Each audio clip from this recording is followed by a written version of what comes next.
Finding any good cards out there? Or you laying low, waiting for things to cool off? I don't know about you, but I'm always looking for cards. Welcome to the Card Adventures Podcast. My name's Curtis, and I'll be your guide on today's card adventure. Let's go!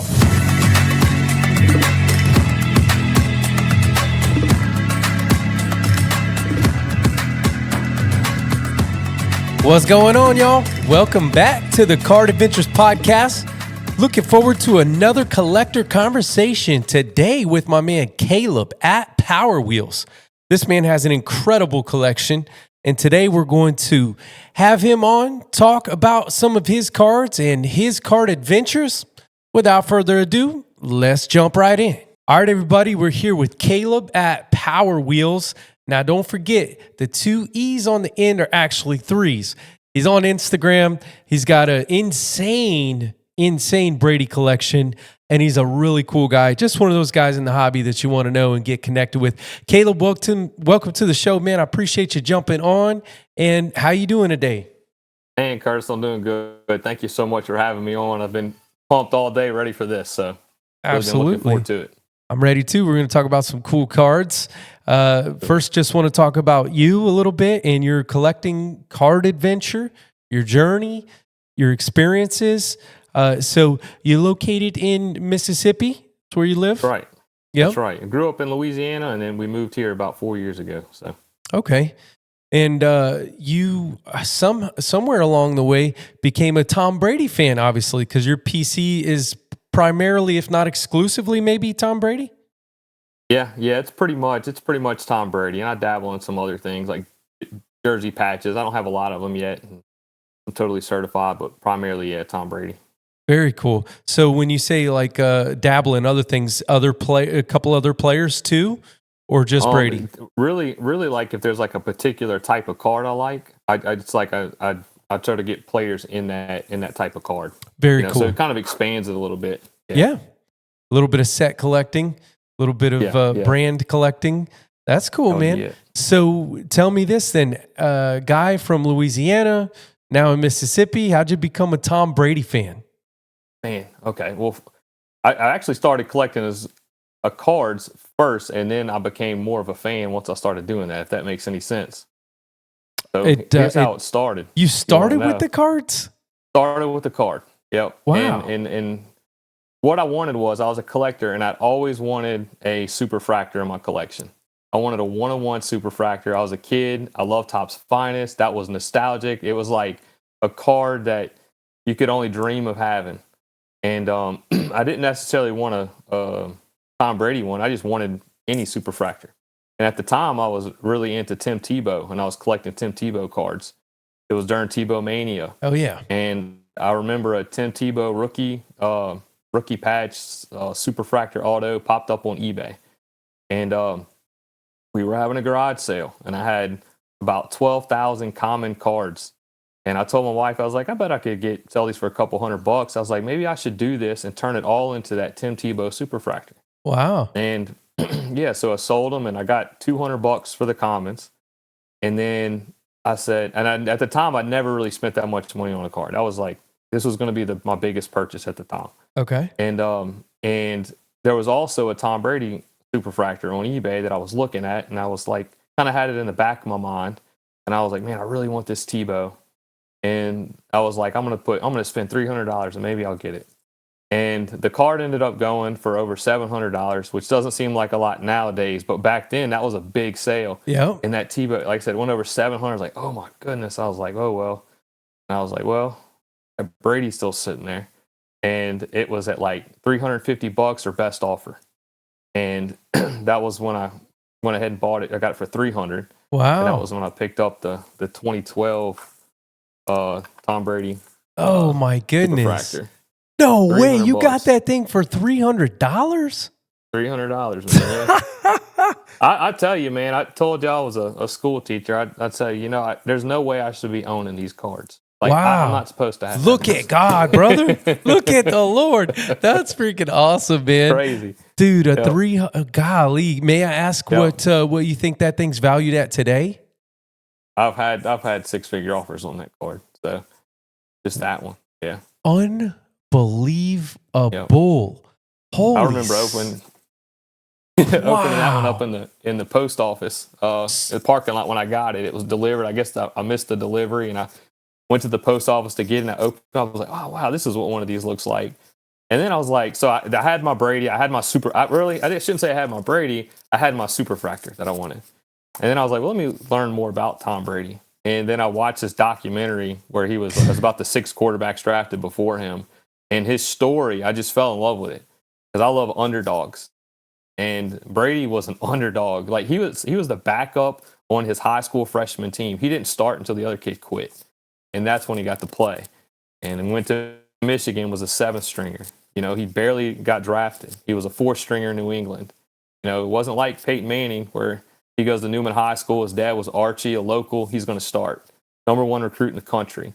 Like top draft pick. Going to start right away. He wasn't like that. And I really like how he always had to overcome and fight for his spots. And the rest is history. And I just love that story. And then I was like, I want more of this guy.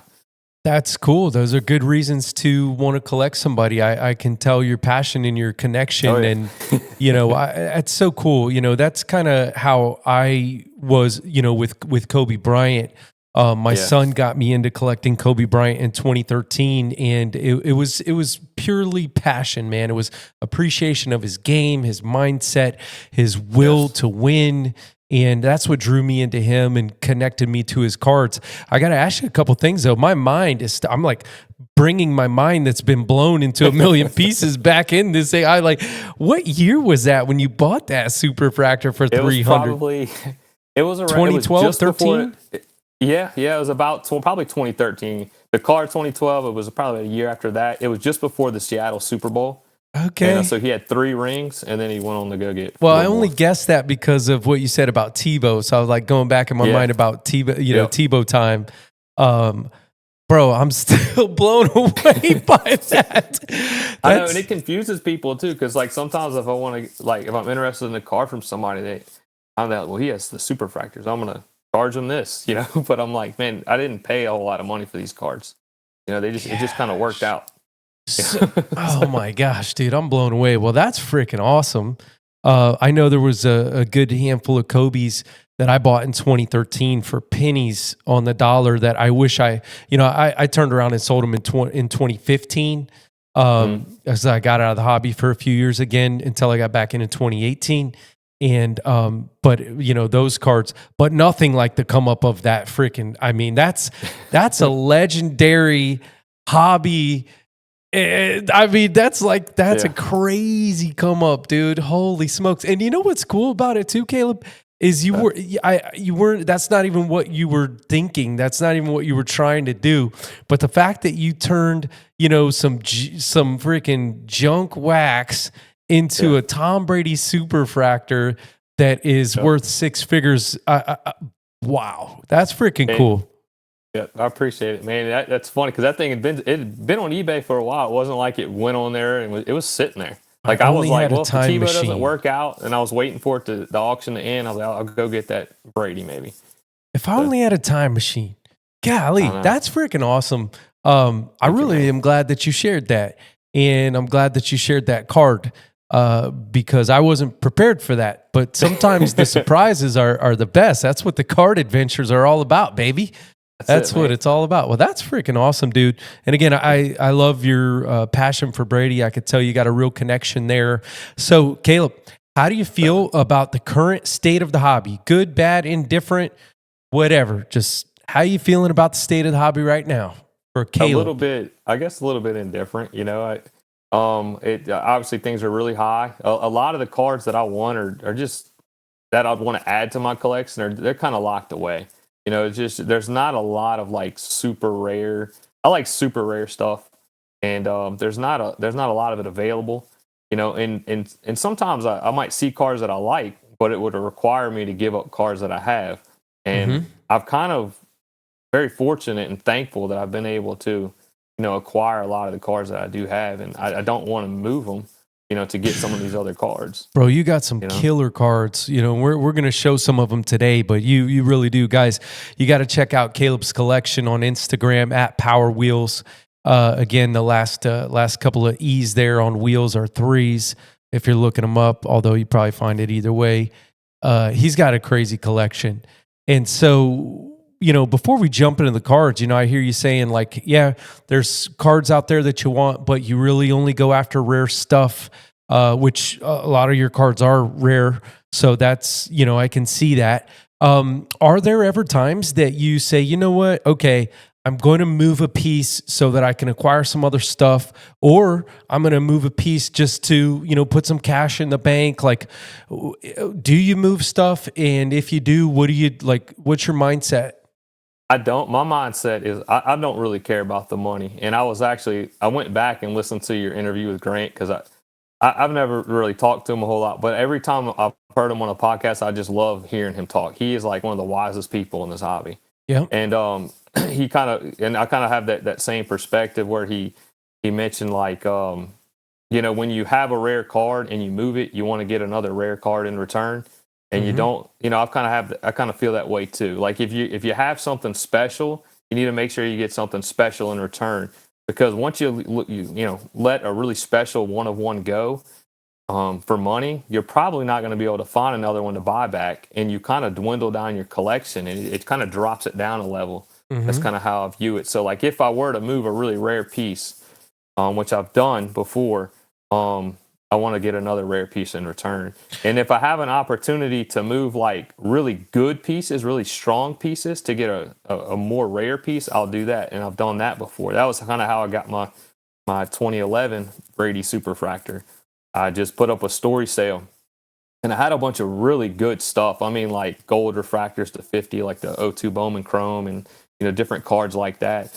And I liked those cards, but I was able to move 7 of them to get that 2011 Superfractor. So it was a straight up trade. Wow. So able to acquire another big piece of trade. Dude, that's awesome. And I don't mean to get too personal here, but you can share what you want to or not. But I think this is a good question that maybe can help our listeners. And it's something that I certainly think about. I've talked about it on the show, and that is the idea of maybe you're not. You don't want the money as much as you want the card, right? So you can either have the cash or the card. And sometimes we want the cards more than we want the cash. And other times we want the cash more than we want the card. And there's nothing wrong with either way. It just depends on where you're at. How do you feel? I mean, you've got a significant, value wrapped up in those cards. How do you feel about that from a stewardship standpoint? Do you look at it as, this is, likely part of my retirement? Do you not even think about that? Do you look at it as like an alternative, long-term investment, even though that's not what you got into it for? I mean, you're talking about retirement money, brother. Let's be honest. How do you think about this?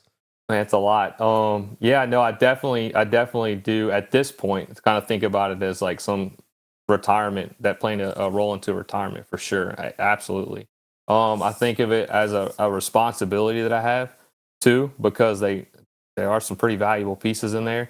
And I just think like I have to be not foolish with that and just let it go for what might seem like a little bit of money now, because I believe in this stuff long term. Like I don't think this stuff's like going down. I think those kind of cards are really going to get a lot higher. And I feel like I owe it to my family, my 2 little boys, my wife, to hang on to that stuff, be smart with it, and try to make strategic moves if you make them, so that can help my family more one day. So. I love it. I love your mindset there, and I love your belief in the cards long term. I don't know, man. When I think about my collection and the value that's in mine, I do think of it the same way as far as, a responsibility. I've never, I don't know why, and the sports card market keeps proving me wrong. I've never really thought long-term about cards being a good long-term investment. And it sounds weird saying that. I just never have. I've always thought of it as money lost. Yeah. Now, because I've just seen a lot over the years. I've been in the hobby when the cars weren't worth nothing. I've been in the hobby when they went up and then went back down, like to almost nothing in the 2013. You know what I mean? 2012, 2013, 2014. The cars were worth nothing, man, and now they're worth something again. I don't always know how long that's going to last, but I'm nobody. I'm nothing, and cars have proven over and over again with people that are a lot smarter than me, that they, the real rare important stuff, especially the goats, does seem to hold its value and continue to grow. Yeah, it's going to go up and down, but all that to say, I don't think you're wrong, and I think that the market has just shown that key pieces of goats, rare stuff, it outperforms a lot of other asset classes.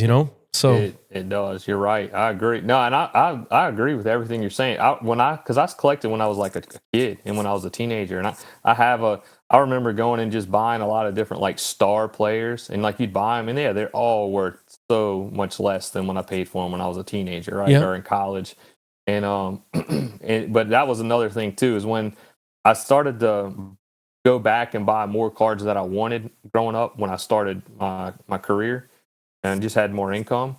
And I kind of looked back at my collection. I pulled it out one day. I was like, wow, this collection I grew up with really isn't worth anything. I was like, if I'm going to like keep buying this stuff, I at least need to buy a player that, you know, where I could see him really holding his value. And I kind of saw that in Brady. And I think that for Kobe Bryant, he's one of those guys, Michael Jordan. And that was kind of the thing too. That's when made me feel even better about collecting Brady, because I felt that way.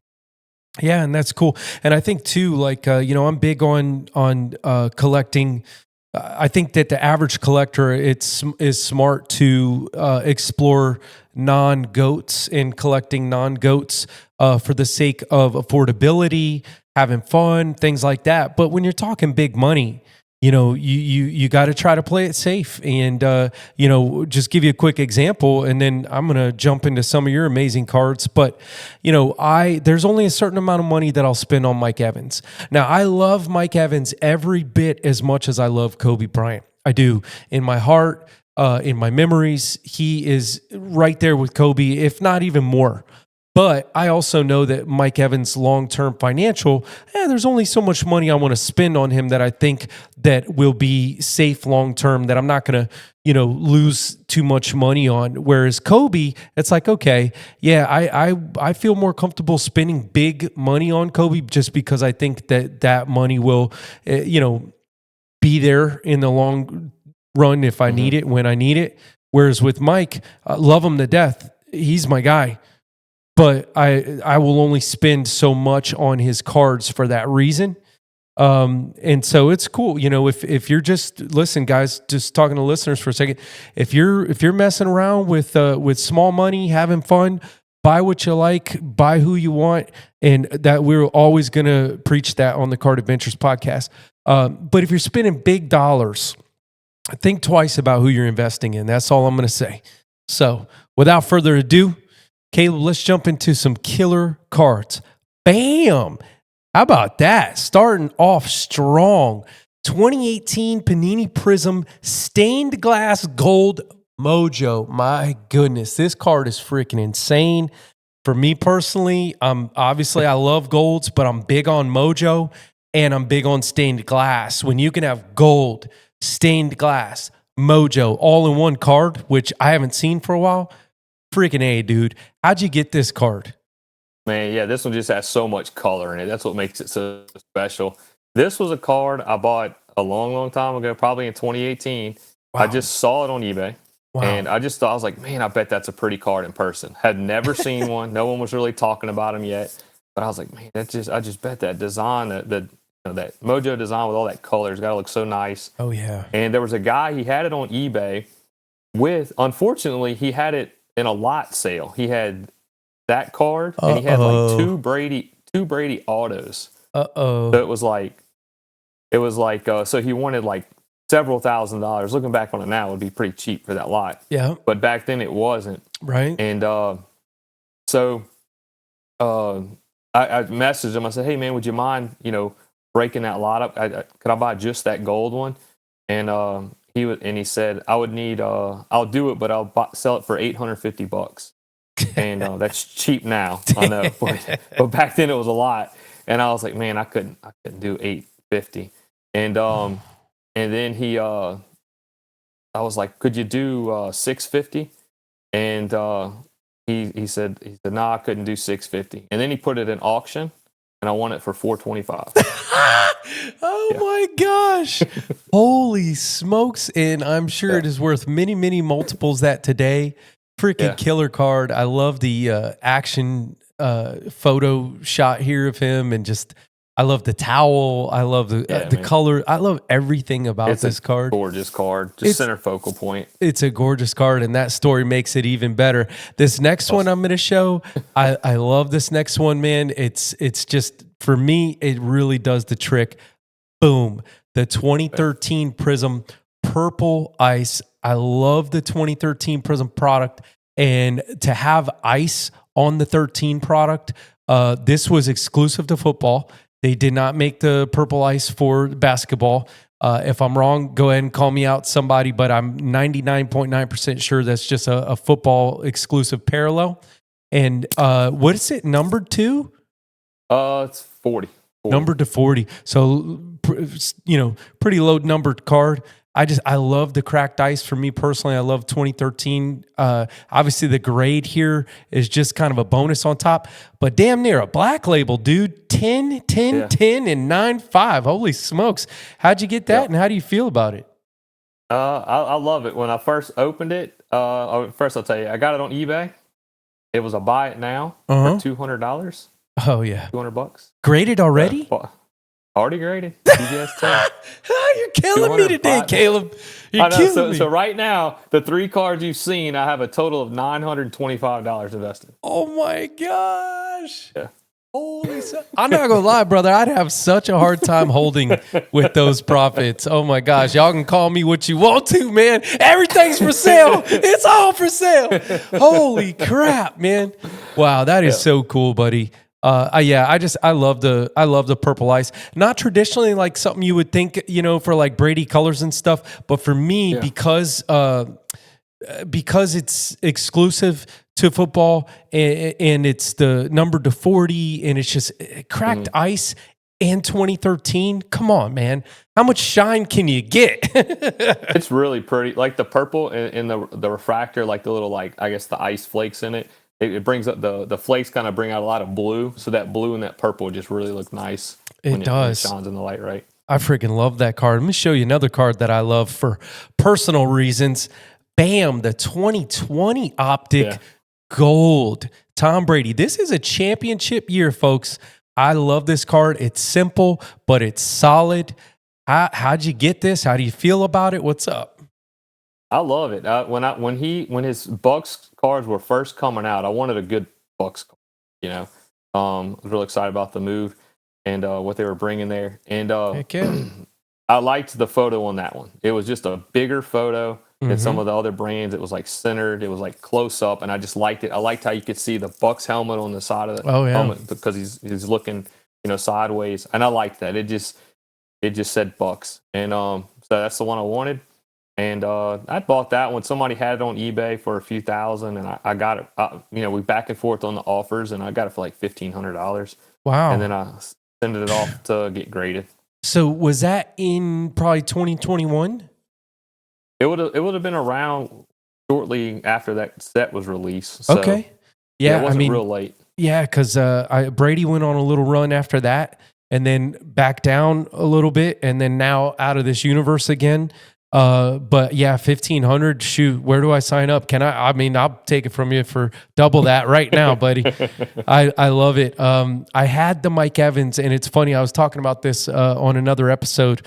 Maybe it was one I recorded the other day that's not out yet. I don't remember, or maybe I don't remember. But dude, I had the Mike Evans.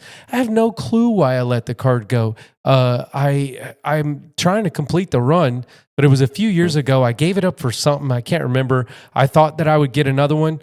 Folks, don't ever assume you're going to get another gold. When you think about a card that's numbered to 10, I think sometimes we think, we'll see it again. There's 10 of them. Dude, there's not even one per state in our country. Like the golds, especially if it's a key player or anything, like don't assume you'll get another gold. But man, I love this card. So cool, dude. Thank you, man. I'm going to jump into this next one. It's, it's not as high of like a pristine, card as this one, but it's something that really speaks to me, and it's low numbered and it's just classic. And that is bam, the Contenders Cracked Ice ticket. There's only 22, and this is 22 of 22. Yes. Awesome photo, awesome card, and I freaking love it. How do you feel about it, brother? Oh, I love this one. I love the Cracked Ice. I'm fortunate enough to have the first year Cracked Ice, the 2012, and the 2014 was one I'd always wanted, and because I'd heard a lot about it, and I get why. It's very beautiful.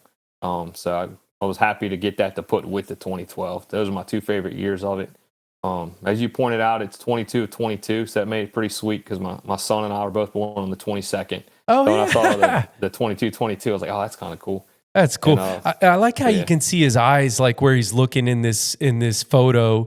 And the cool thing about the Cracked Ice from Contenders is, like, if you think about, like, let's just zoom out, think about other products, like, because I compare things in my mind. Like, okay, you've got a prism. Let's just say let's say a gold prism, right? Like the one we just looked at. You've got a gold prism that has this look when you're dealing with a chromium product like optic or prism. But now if you go to just the Don Russ, right? Let's just go optic versus Don Russ, gold optic versus the Don Russ gold press proof. There's a different look. It doesn't look the same as that chromium product. But with the Cracked Ice, it looks so similar, whether it's on the paper or the chromium product. It doesn't, there's not a huge difference to me. That Cracked Ice just really takes over. And I'm a huge fan of the Cracked Ice. That's a killer card, man. How'd you pick that one up? I picked, was able to do a trade. I took trying to take the strategy. We didn't quite land a super fractor this time, but I put up some cards and said, hey, I'd like to maybe move these into something else. And people sent me some DMs and they threw this one out there, and I just swapped the card for it at a black refractor. That was a pretty cool card, but I like this one better.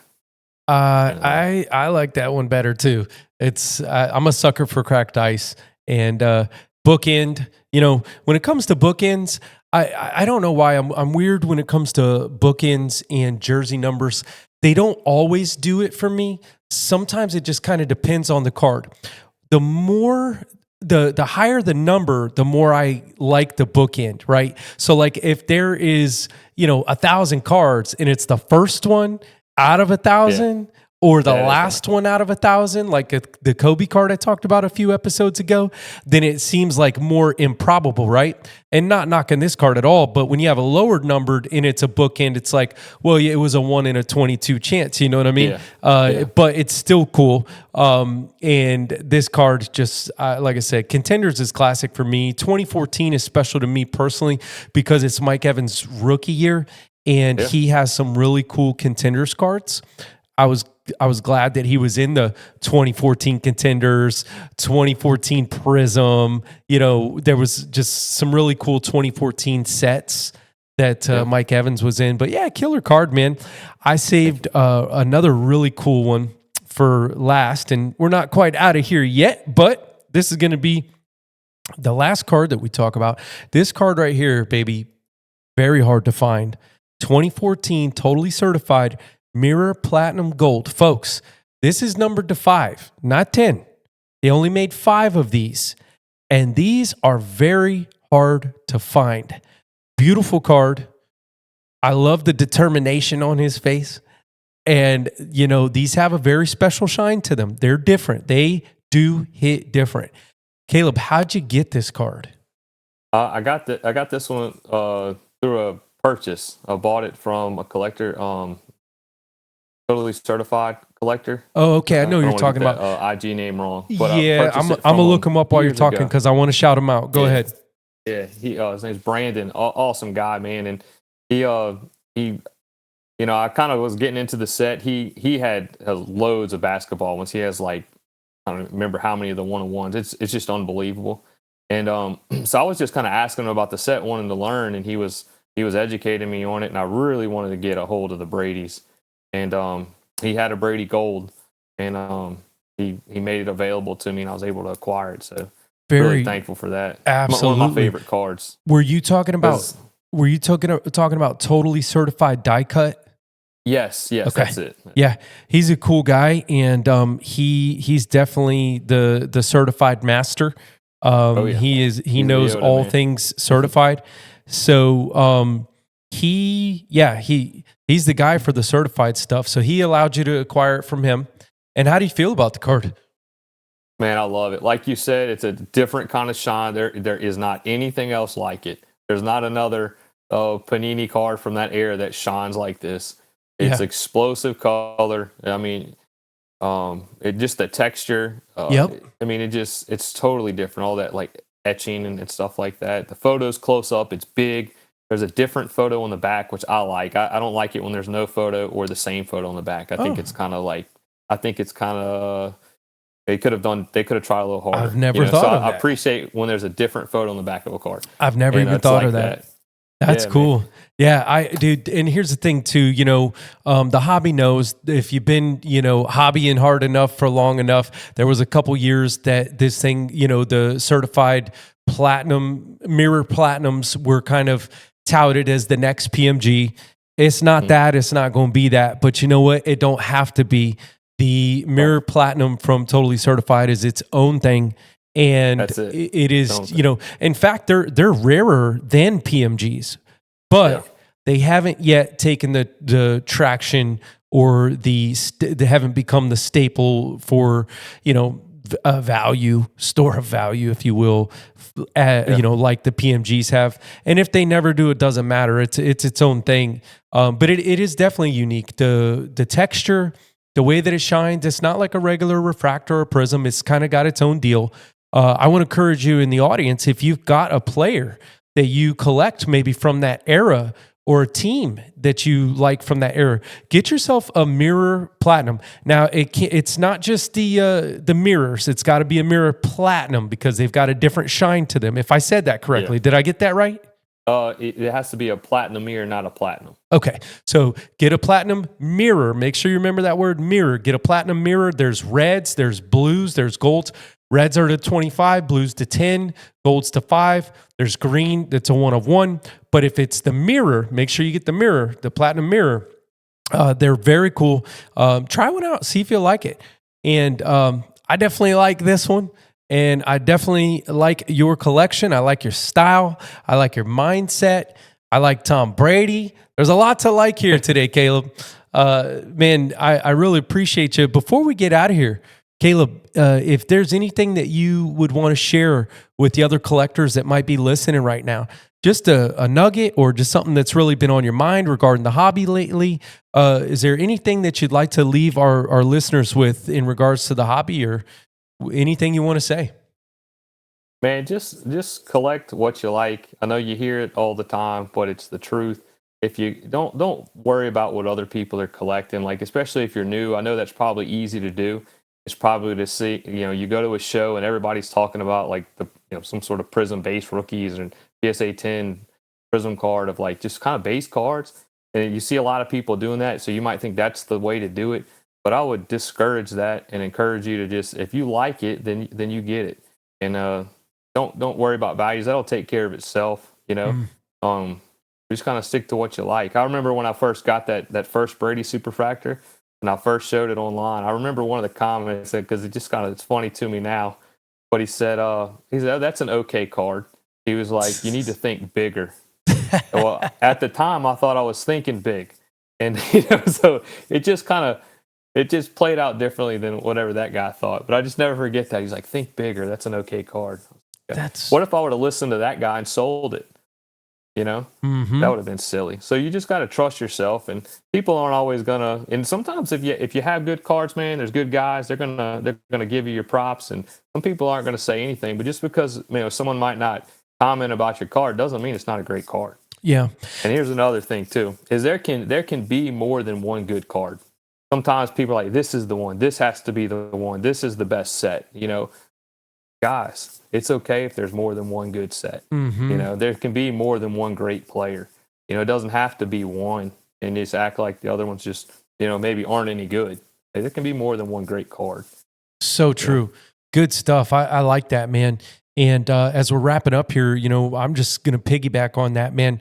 Yeah, you know what? I said something earlier on in this episode where I told you that, I've always had I consider it healthy skepticism about the long-term value of cards. Although my love for cards has always been there. Not that I don't believe in cards. There's just been a lot of times that I doubt the future value of cards. And again, I've been proven wrong over and over again. Do not listen to me. I'm not a financial advisor. I'm not a sports card investor. I'm a terrible sports card investor because I go off of, emotion and just, buy what I like. And sometimes it happens to pan out. But one of the things I said earlier was, I consider it money lost.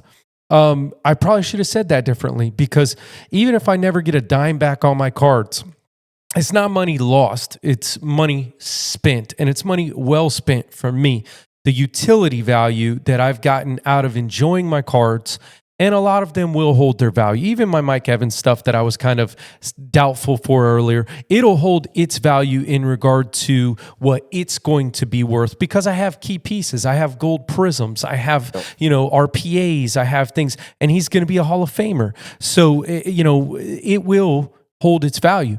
But one of the things that Caleb said that I really appreciate is the value will take care of itself, And listen, guys, if you're just buying like some no-name Joe Schmo that has no career, has never done anything, it might not work out too well. But if you're enjoying it, the utility value's there. It's money well spent, right? But if you are buying, guys that have somewhat of a career, it doesn't even have to be a GOAT, man. It could just be somebody with a nice, solid Hall of Fame career that you enjoy. As long as you're not making, crazy FOMO plays, the value does tend to just kind of work itself out. And I want to close with this. I have found that the cards that I've done the best on over the years have never been intentional. The cards that I've done the best on over the years were just really just buying cards that I liked, happened to buy them at the right time, and it just happened to work out type of deal. So that's all I can say. Caleb, you had some great wisdom share, great nuggets, and some amazing cards. I really appreciate you joining us today. And thank you so much for coming on, and hope to see you again, man. Thanks, Caleb. Thank you, Carlos. Appreciate you. God bless you, brother. Absolutely, man. God bless you and the family. Talk to you soon. Well, there you have it, folks.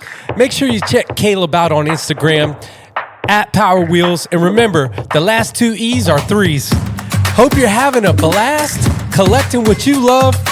I'm going to keep collecting what I love. Let's do it. See ya.